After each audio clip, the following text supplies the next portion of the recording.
अभी फोन आया अंदर से, अंदर ही अंदर ग्राउंड की तरफ है 40 आदमी। अभी लड़के अंदर गए, 15-20 रन नहीं गए।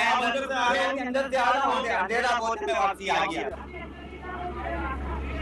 बंद किया हुआ है, किसी को जाने नहीं दिया जा रहा, कोई भी नहीं जा रहा। लोग हैं अभी, लोग 40-50 लोग अंदर है, जिंदा है। बात ये यहाँ से रास्ता नहीं है, बंद किया हुआ है। ना पुलिस को काम करने का, रेलवे को काम करने का।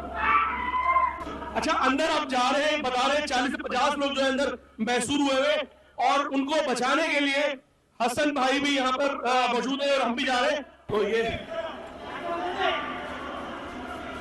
इस वक्त जो है रैम्बा प्लाजा में मौजूद है और ये हसन में भी इस वक्त मौजूद है और जिस तरह आप देख रहे हैं कि ऊपर जा रहे हैं, लोगों को बचाने के लिए बताया जा रहा है 40 से 50 लोग अभी भी गुल प्लाजा की बिल्डिंग